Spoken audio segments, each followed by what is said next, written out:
નમસ્કાર મિત્રો, basic of stock માર્કેટની સિરીઝમાં મિત્રો તમારું સ્વાગત છે. મિત્રો આપણે લાસ્ટ એપિસોડમાં જોયું હતું કે રેક્ટેંગલ પેટર્ન ચાર્ટમાં કઈ રીતે બને છે અને તેમાં મિત્રો કઈ રીતે ટ્રેડિંગ કરી શકાય તેની સંપૂર્ણ માહિતી મિત્રો આપણે લાસ્ટ વિડીયોમાં જોઈ હતી. તો મિત્રો આજના વિડીયોમાં આપણે જોઈશું કે ફ્લેગ પેટર્ન ચાર્ટમાં ક્યારે બને છે અને તેમાં મિત્રો કઈ રીતે ટ્રેડિંગ કરી શકાય અને તેની મદદથી મિત્રો કઈ રીતે મેક્સિમમ રિટર્ન મળી શકાય તેના વિશેની સંપૂર્ણ માહિતી મિત્રો આજના વિડીયોમાં આપણે મેળવીશું. તો મિત્રો ચેનલને સબસ્ક્રાઇબ કરો, લાઈક કરો, કમેન્ટ કરો અને શેર કરો.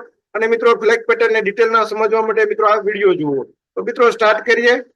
તો મિત્રો આપણે એપિસોડ નંબર 23 માં પહોંચી ગયા છીએ. હવે મિત્રો જોઈએ ફ્લેગ પેટર્નની સાયકોલોજી. તો આ પ્રકારની પેટર્ન મિત્રો અપ ટ્રેન્ડ અને ડાઉન ટ્રેન્ડ બંનેમાં બને છે. અને આ પ્રકારની પેટર્ન મિત્રો રેક્ટેંગલ પેટર્નના હોય છે તેના જેવી જ હોય છે, પરંતુ ફરક મિત્રો એટલો હોય છે કે તેનો શેપ હોય છે તેનો આકાર એક ફ્લેગ જેવો બને છે. જ્યારે મિત્રો ફ્લેગ અપ ટ્રેન્ડમાં બને છે ત્યારે મિત્રો તે નીચેની બાજુ વળેલા હોય છે, અને જ્યારે મિત્રો ફ્લેગ ડાઉન ટ્રેન્ડમાં બને છે ત્યારે મિત્રો તે ઉપરની બાજુ વળેલા જોવા મળે છે. અને આ પ્રકારની પેટર્નની ખાસિયત મિત્રો એ છે કે જે પાછળના જે ફ્લેગ બને છે તે ક્યારેય એકબીજાને બ્રેક કરતા નથી. અને બીજી ખાસિયત એ છે કે મિત્રો આ ચાર્ટમાં એકવાર ફ્લેગ બની ગયા પછી વારંવાર મિત્રો આ પ્રકારના ફ્લેગ ચાર્ટમાં બનતા હોય છે. હવે મિત્રો જોઈએ bullish flag pattern. Bullish flag pattern એટલે મિત્રો તે અપટ્રેન્ડમાં બનતો હોવાથી મિત્રો તેને બુલિશ ફ્લેગ પેટર્ન ગણવામાં આવે છે. અહીંયા મિત્રો તમે જોઈ શકો છો કે કોઈ પણ કંપનીનો સ્ટોક છે જે એક અપટ્રેન્ડમાં છે ત્યારે ઉપર જાય છે અને એક રેઝિસ્ટન્સ એરિયા બનાવે છે અને ત્યાંથી મિત્રો નીચે આવીને એક સપોર્ટ લે છે. અને સપોર્ટ લીધા પછી મિત્રો વારંવાર તે ઉપરની સાઈડ રેઝિસ્ટન્સ લે છે, નીચેની સાઈડ મિત્રો સપોર્ટ લે છે અને એ રીતે મિત્રો કરેક્શન કરે છે. અને જ્યારે મિત્રો આ રેઝિસ્ટન્સ લાઈન બ્રેક કરે ત્યારે મિત્રો અહીંયા બ્રેકઆઉટ પોઈન્ટ ઉપર મિત્રો આપણે એન્ટ્રી કરવાની છે. અને નીચેનો જે લો છે એટલે કે સપોર્ટ એરિયા છે ત્યાં મિત્રો આપણે સ્ટોપ લોસ રાખવાનું છે. જ્યારે મિત્રો એકવાર બ્રેકઆઉટ થઈ ગયા પછી પાછો મિત્રો જ્યાં રેઝિસ્ટન્સ એરિયા છે ત્યાં મિત્રો સપોર્ટ લેવા આવે અથવા રીટેસ્ટ કરવા આવે ત્યારે મિત્રો આપણે બીજી વાર પણ તમે મિત્રો એન્ટ્રી કરી શકો છો. તો હવે મિત્રો તેને રિયલ એક્ઝામ્પલ જોઈએ તો મિત્રો તમને વધારે આઈડિયા આવશે. અહીંયા મિત્રો તમે જોઈ શકો છો કોઈ પણ કંપનીનો સ્ટોક તે અપટ્રેન્ડમાં હતો ત્યારે મિત્રો એક પોલ બનાવે છે. પોલ બનાવ્યા પછી મિત્રો એક ફ્લેગ બનાવે છે, એટલે ત્યાં ઉપરની સાઈડ મિત્રો રેઝિસ્ટન્સ લે છે અને નીચેની સાઈડ મિત્રો સપોર્ટ લે છે. અને જ્યારે મિત્રો તેનું બ્રેકઆઉટ થાય ત્યારે મિત્રો આ એરિયામાં આપણે બાય કરવાનું છે અને નીચેની સાઈડ જે સ્વિંગ લો છે એટલે કે ત્યાં મિત્રો આપણે સ્ટોપ લોસ રાખી દેવાનો છે. જે રીતે મિત્રો આપણે સાયકોલોજીમાં જોયું કે કોઈ એક પોલ હોય અને એક ફ્લેગ હોય, અને ફ્લેગ મિત્રો અપટ્રેન્ડમાં હંમેશા થોડા ઝુકેલા હોય છે, એટલે કે નીચેની સાઈડ ઝુકેલા હોય છે અને ઝુકેલા હોય તેના લો હોય ત્યાં મિત્રો આપણે અહીંયા સ્ટોપ લોસ રાખવાનો છે. અને જેમ જેમ મિત્રો સ્ટોક ઉપર જાય તેમ તેમ મિત્રો તમારે સ્ટોપ લોસ ને ફેલ કરવાનો છે. અને જેટલી મિત્રો આ ફ્લેગની હાઈટ છે તેટલો જ મિત્રો આપણો ટાર્ગેટ રહેશે.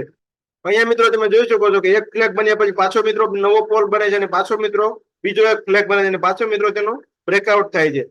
અહીંયા મિત્રો તમે જોઈ શકો છો કે કોઈ પણ સ્ટોકમાં એકવાર ફ્લેગ બન્યા પછી મિત્રો વારંવાર ફ્લેગ સ્ટોકમાં બનતા હોય છે. અહીંયા મિત્રો તમે જોઈ શકો છો કોઈ પણ કંપનીનો સ્ટોક તે અપટ્રેન્ડમાં તો એક ફ્લેગ બનાવે છે, અને જ્યારે મિત્રો તેનું બ્રેકઆઉટ થાય ત્યારે મિત્રો આપણે આ એરિયામાં એન્ટ્રી લેવાની છે અને નીચેના જ્યાં અહીંયા લો છે ત્યાં મિત્રો આપણે સ્ટોપ લોસ લગાવવાનું છે. અને પાછો મિત્રો એકવાર ફ્લેગ બન્યા પછી પાછો મિત્રો નવો ફ્લેગ બનાવે છે, પાછો મિત્રો તેનું બ્રેકઆઉટ થાય છે.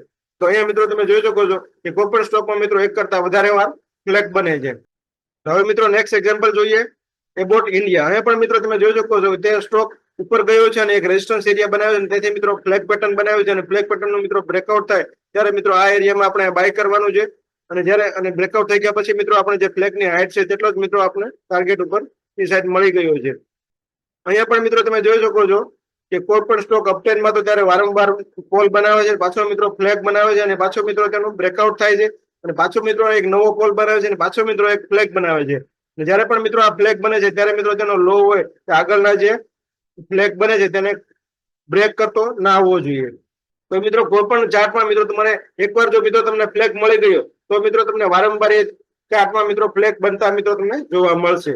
હવે મિત્રો જોઈએ બિયરિશ ફ્લેગ પેટર્ન. અહીંયા પણ મિત્રો તમે જોઈ શકો છો કોઈ પણ કંપનીનો સ્ટોક ધારો કે ડાઉન ટ્રેન્ડમાં હોય ત્યારે મિત્રો એક સપોર્ટ એરિયા બનાવે છે, ત્યાંથી મિત્રો સ્ટોક બાઉન્સ લે છે અને ઉપરની સાઈડ મિત્રો એક રેઝિસ્ટન્સ એરિયા બનાવે છે, તેથી મિત્રો ઉપર જઈ શકતો નથી અને નીચેનો જે સપોર્ટ એરિયા છે તે મિત્રો બ્રેક કરી શકતો નથી.